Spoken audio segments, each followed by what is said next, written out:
Olá, caros alunos, estamos iniciando a nossa segunda aula de português instrumental.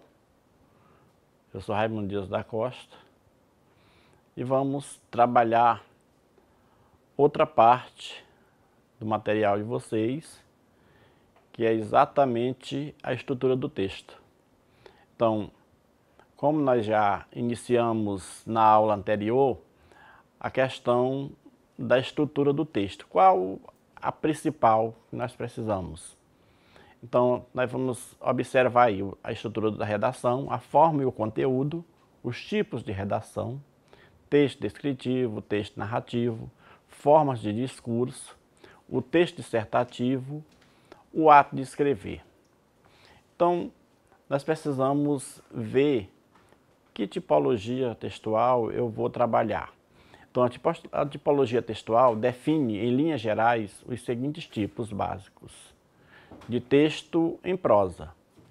E nós temos o texto em prosa e o texto poético, o texto em forma de poesia. Mas também nós temos um texto através de gravuras, de outras formas. Mas o que nós vamos tratar aqui é exatamente do texto narrativo, descritivo, dissertativo, argumentativo, o injuntivo e a exposição.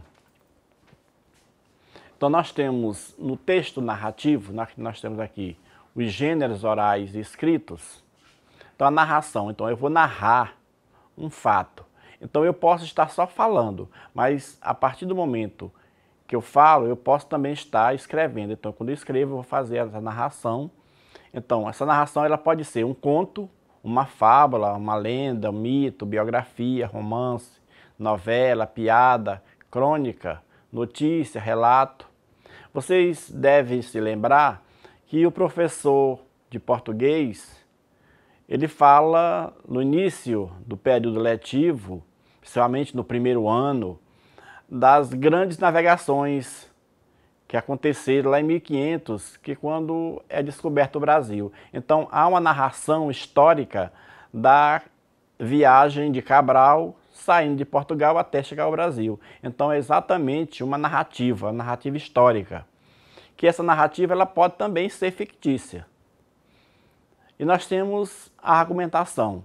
Nessa argumentação nós temos o que? O editorial, carta de leitor, assembleia, debate, resenha, um ensaio, texto de opinião. Então, são várias formas de você escrever, então de você argumentar no seu texto. E nós temos a exposição. Na exposição vem o artigo científico, o seminário, palestra, o verbete, reportagem, resumo, fichamento. Então, essa exposição, vocês vão observar mais quando vocês chegarem no curso superior. Mas não dizendo também que você não possa estar vendo isso agora.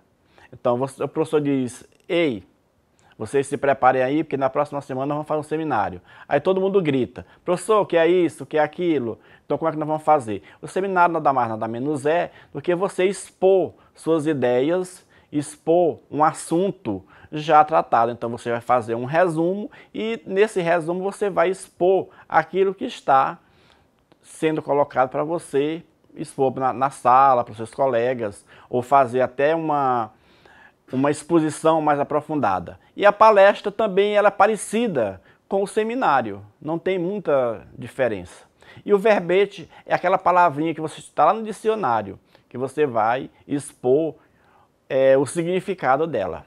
A reportagem está comum hoje, o professor pedir que você faça um vídeo, uma reportagem de uma aula passeio que você fez. Dizer, vocês saem da sala de aula e vão procurar na cidade um ponto turístico e que você possa fazer uma reportagem, uma descrição desse ponto turístico. E você pode fazer, gravar, enfim, você pode mostrar essa exposição. E o resumo é aquele texto que o professor te dá e de repente você resume a fala do texto, o professor diz, ei, eu quero um resumo da aula. Então você rapidamente escreve em poucas palavras essa exposição de motivos que aconteceram na aula. E o fichamento também é um resumo. Você vai lendo um livro para o professor lá no 7º, 8º ano, ele te passa o livro paradidático para você ler durante um semestre ou durante o ano, e no final ele diz, olha, eu quero um fichamento. Que fichamento é isso? Você vai lendo as partes do livro e vai marcando, depois você vai transcrevendo para a sua ficha ou para o seu caderno, como o professor determinar.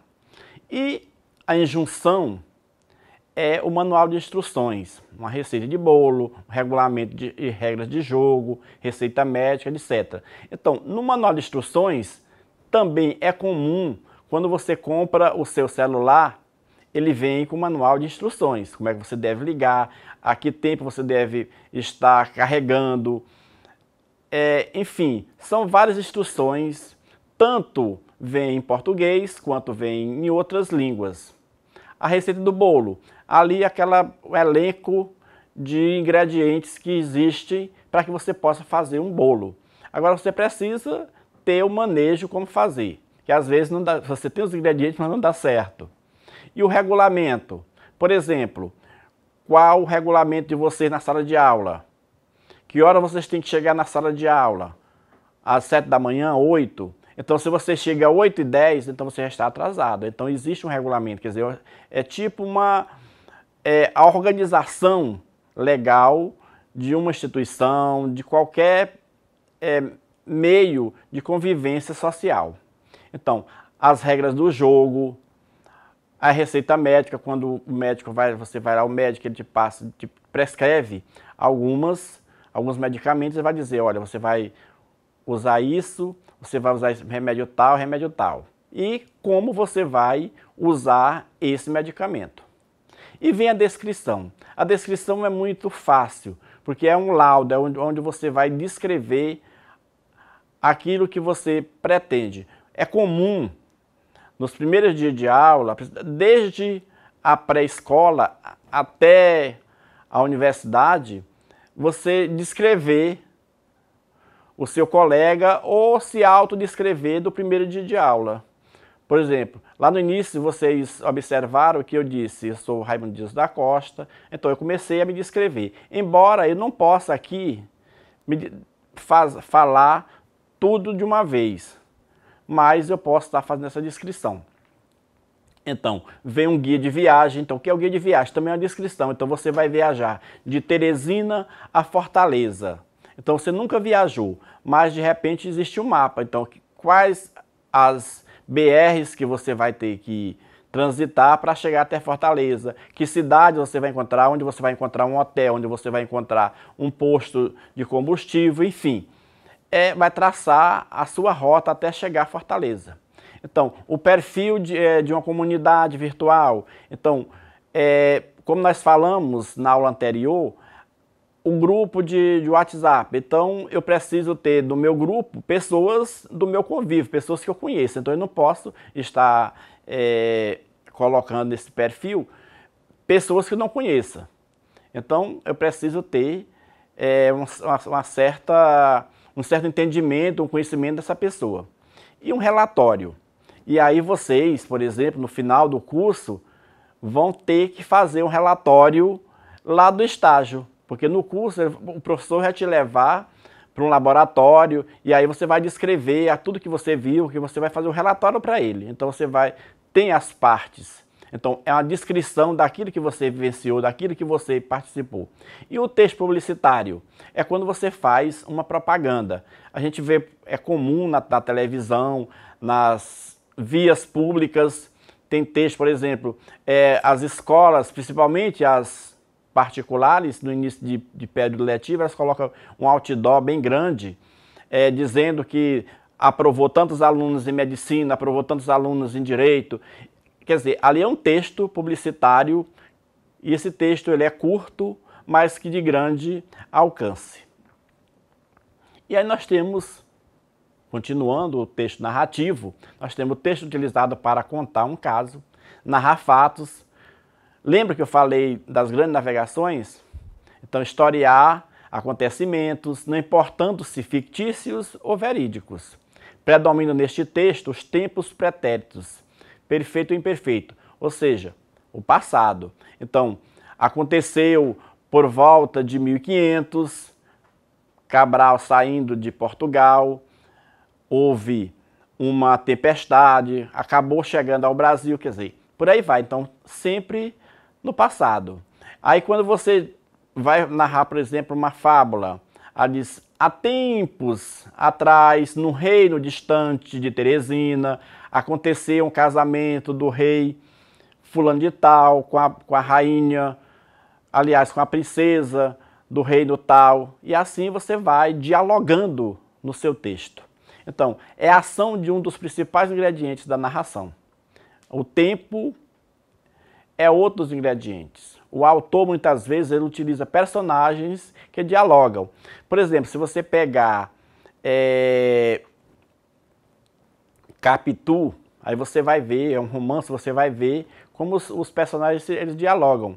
Então, quem já passou pelo primeiro ano do ensino médio, você já deve ter lido alguns romances, algumas crônicas, para que possam entender a linguagem e as próprias histórias que nós temos do passado. Então, exemplo, uma crônica, um caso, um conto, uma notícia de jornal, uma partida de futebol, um romance, uma parábola, uma historinha infantil, etc. Então a gente vê nos canais de televisão, por exemplo, uma crônica. Então, nessa crônica, ele narra alguns fatos, principalmente mostrando pontos turísticos do Brasil e fora do Brasil. E nós temos o texto dissertativo. Esse aí já é uma redação assim mais apropriada para que você possa mostrar a sua opinião. Então é o texto da ideia, da opinião, do ponto de vista, privilegia o discurso indireto, ou seja, terceira pessoa. Você não pode se colocar dentro do texto. Então, embora possa ser redigido na primeira pessoa, aborda quase sempre um tema palpitante do comportamento humano.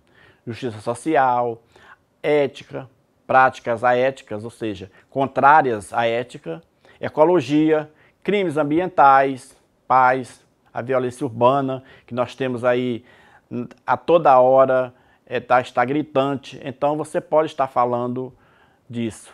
Da democracia, da liberdade de expressão, da liberdade do futuro do homem, seus medos, seus anseios, seus questionamentos, enfim, você pode estar mostrando e repetindo, sempre escrever em terceira pessoa. Então, outro exemplo é um editorial de jornal, um artigo, por exemplo, do Diogo Mainardi, na Veja, um texto de pensamentos filosóficos, etc. Então, é comum você abrir um jornal e ter o editorial, abrir a revista, ter um editorial. Então, sempre fazendo um apanhado geral desse texto,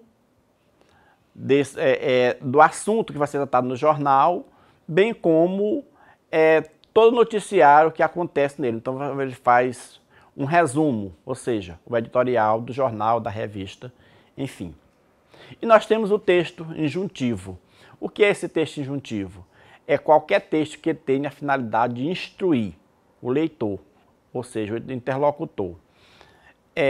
Eu escrevo o texto, mas nem sempre eu estou ali lendo o texto para o meu interlocutor. Então, quando ele pega, então ele vai entender aquilo que eu quis passar para ele. Então, por esse motivo, sua estrutura se caracteriza por verbos no imperativo, ou seja, manda, ordena, sugere. Então, quando eu digo, use esse medicamento que você pode melhorar. Caso não melhore, retorne aqui. Então, no caso aí seria o médico passando o medicamento para o seu paciente. Então, viaje pela BR-343. Então, eu estou te dizendo que outra via pode te causar problema, embora eu não esteja nas entrelinhas. Então, se você vai para Parnaíba, eu digo, vá pela BR-116. Então você vai se perder, porque a 116 já é para outro rumo, fora do contexto de viagem de Teresina a Parnaíba. Então, geralmente você usa o imperativo. Menino, cala a boca. Pare. É um sinal de trânsito, é o imperativo. Pare, siga. Sempre essas são textos informativos que também são utilizados para mostrar uma injunção, ou seja, o texto que tem a intenção de ordenar algo. E aí ele vem dois tipos, o injuntivo prescritivo, nós vamos observar agora, é a orientação de uma imposição, uma abordagem baseada em condições sine qua, ou seja, sem a qual não pode ser, aquilo que já até me reportei.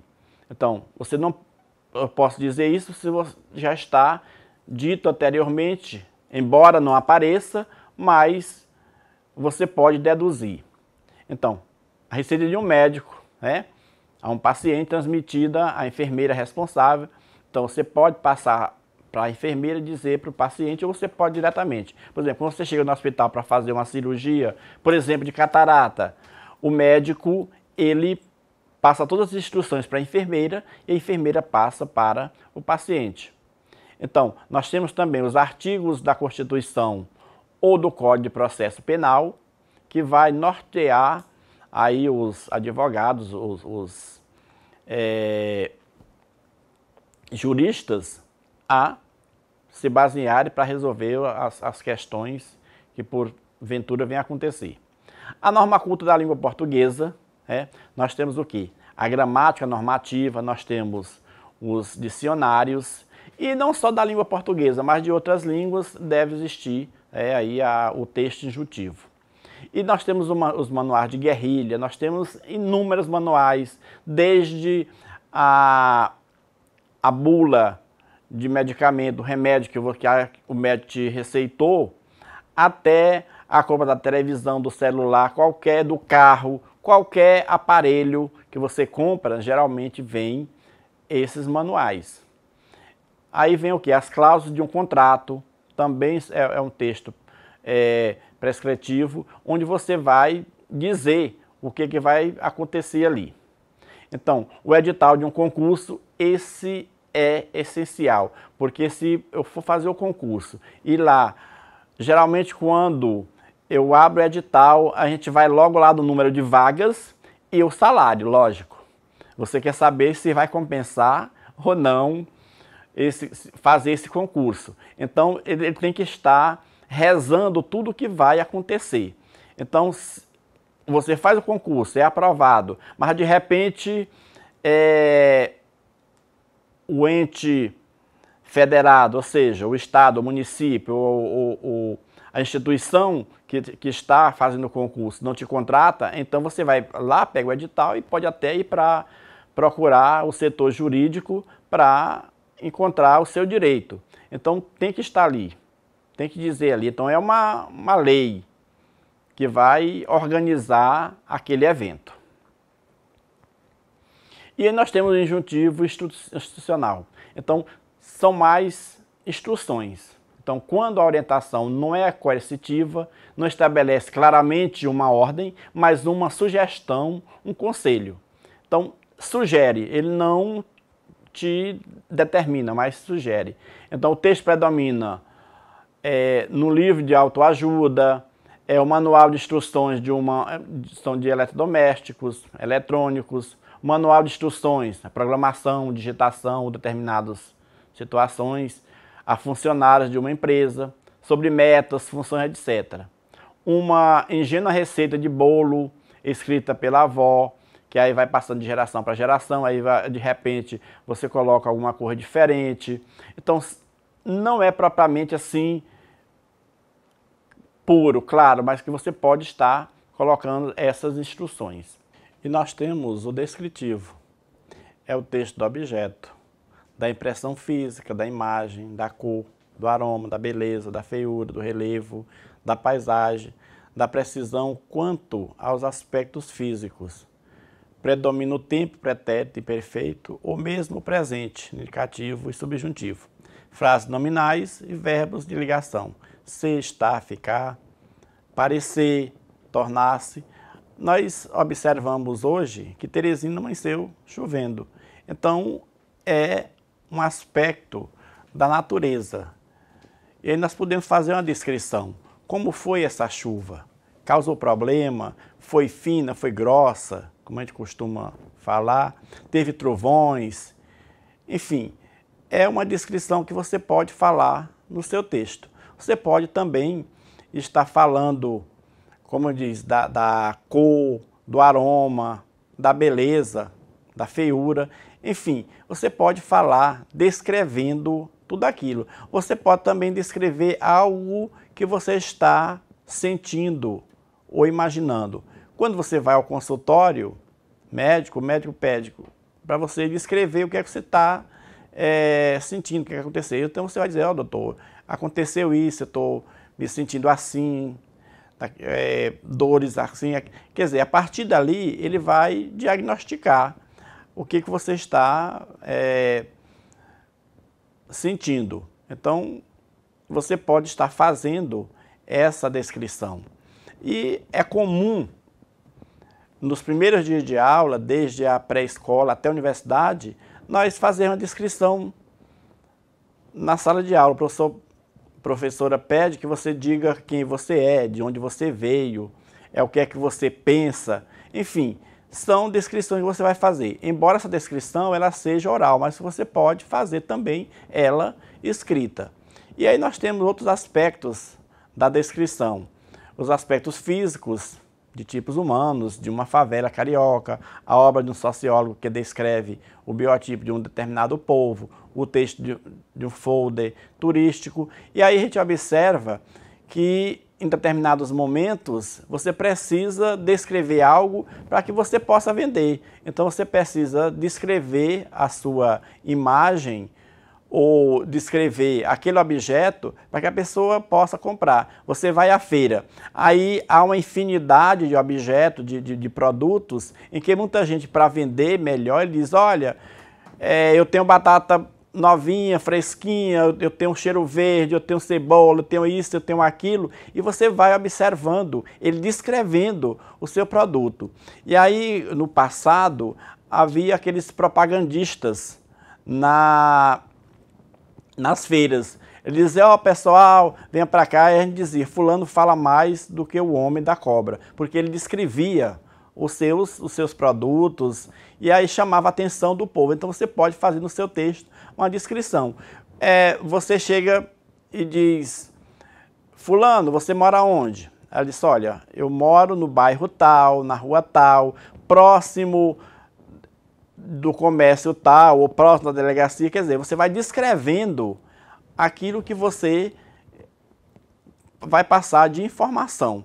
Então, outro texto descritivo, se vocês nunca tiveram a oportunidade de ter, e espero que não tenha, ir na delegacia fazer um BO.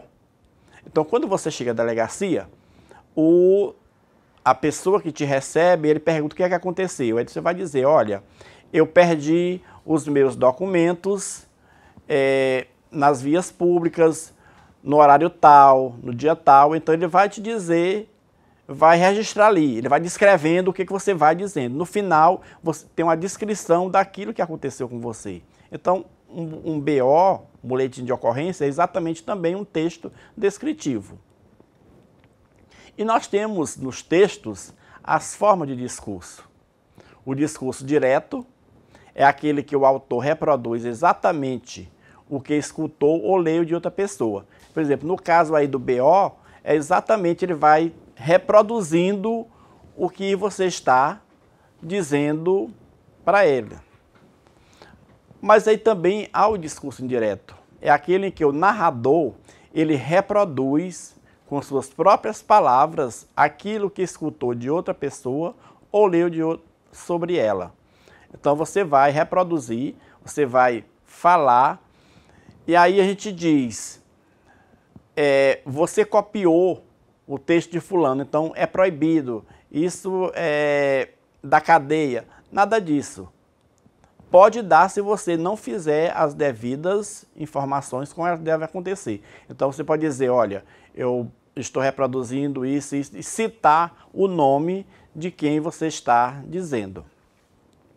É comum no meio acadêmico, principalmente já iniciando no ensino médio, nos cursos técnicos, e é do meio acadêmico, principalmente do superior, você fazer o discurso indireto. É quando você vai falar um determinado tema e você vai dizendo, escrevendo o que um professor falou, ou que um pedagogo, ou um letrado, qualquer pessoa que escreveu sobre aquilo, você vai citar. Aí você escreve, você relata, mas você vai dizer de quem é, e aí não é proibido.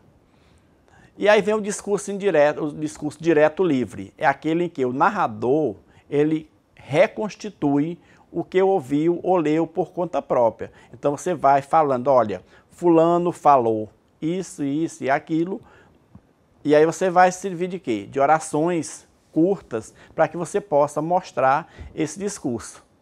O ato de escrever, ele é muito complexo, mas termina sendo fácil. E aí eu retomo aquilo que nós já falamos anteriormente. O meu texto, para que ele possa ter aceitação, uma boa aceitação, um bom entendimento, eu preciso ter introdução, desenvolvimento e conclusão. Então, não se deve esquecer que o emissor codifica a mensagem que será enviada ao receptor e que este, ao receber, inicia o processo de decodificação, interpretando-a. Por isso é fundamental que os códigos utilizados pelo emissor sejam conhecidos pelo receptor. Ou seja, o meu texto ele não pode ter uma mistura de códigos de uma língua e outra, porque aí o meu interlocutor, eu não sei se ele vai compreender. De repente, ele só fala a língua portuguesa, se eu escrevo na língua inglesa, aí fica difícil para que ele possa entender. Então eu preciso ter um texto organizado com um pensamento lógico, objetivo, claro e coeso para que eu possa me fazer entender pelo meu receptor, ou seja, pelo meu interlocutor. As nossas referências, que está aí no material de vocês, nós tiramos para que não possa haver assim, muita discordância. Estamos colocando para que você possa trabalhar na sala de aula.